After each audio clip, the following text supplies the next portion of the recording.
from the Grand Rapids Press from the year 2001. Rollin with the Pros.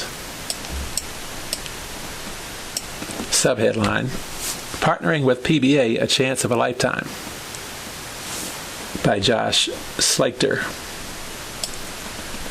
When the Professional Bowlers Association announced that it would be coming back to Grand Rapids for the first time since 1995, I eagerly awaited my chance to watch the best bowlers in the world. Friday's Pro-Am at Spectrum Lanes gave me a different opportunity. Not only the chance to see the likes of PBA Hall of Famer Parker Bone III, Chris Barnes, and David Ozio bowl, but also to compete alongside them. With a couple of morning practice sessions on tap before the Pro-Am, I seized the chance to get a sneak peek at some of the competitors. Pete Weber, Danny Wiseman, Mike Albee. They all were there, along with countless others, throwing shot after shot in flurry of a 1.5-hour practice session. Many pros decided to leave after their practice session, and the other amateurs started filing in. Any bit of nerves I had were thwarted by my casual conversations with some of the bowlers, including a gracious hello from Hall of Famer Walter Ray Williams Jr. As I was unpacking my bowling bag and putting on my shoes, I started to look around and try to gauge who I'd be bowling with. Each amateur bowled with 3 professionals as the pros rotated one pair of lanes to the right after each game. There was Barnes, the PBA's George Young Memorial High Average Award winner in 2000, one pair of lanes to the right. 2 pair of lanes down was Ozio, an 11-time winner on tour, and near the end was Bone, who's made more than $2 million in 17 years on tour. I wasn't going to get a chance to bowl with any of these guys. "Hi, I'm Dennis Horan," a man said as I continued to scan the crowd. Taking a second look at Horan while shaking his hand, the name and face registered, but it wasn't until flipping open my program that I recalled that he is a 4-time winner on the tour, including the 1998 and 2000 Touring Players Championship.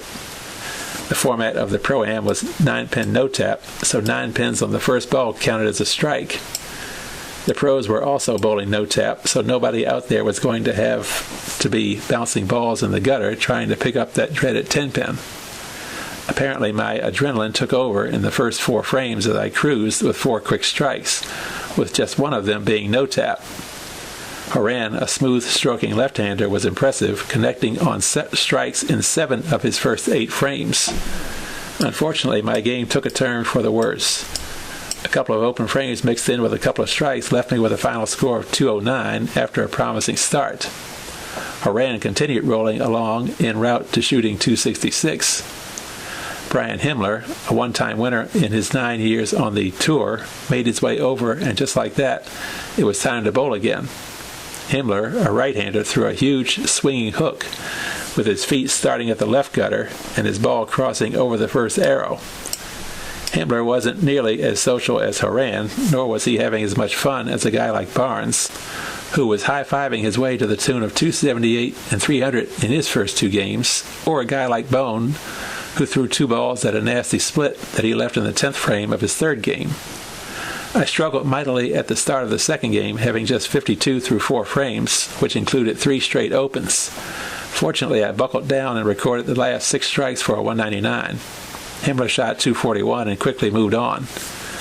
Longtime pro Eric Forkel came over with a smile on his face and put a breath of fresh air into my Pro-Am experience. Forkel, a 5-time winner in 20 years on the tour, has returned from injuries to his back and neck that he suffered while falling through a skylight in his home last year. The fall resulted in a 16-day stay in the intensive care unit for Forkel, as it was feared he would not walk again. The left-handed Forkel bowled the worst of any of the 3 pros on my lanes, firing a 213, but provided the best conversation and inspiration. After spending time with him and recalling his story, leaving the 4-6-7 split didn't seem to matter as much anymore. I finished the day by shooting 200 after starting with the first 3 strikes in the 3rd game, only to follow it with 3 consecutive opens. So my 608 series was filled with inconsistencies, large splits, sloppy strikes, missed spares, and a few good shots. But I had the opportunity to interact on and off the lanes with true professionals who treated the amateurs like their equals.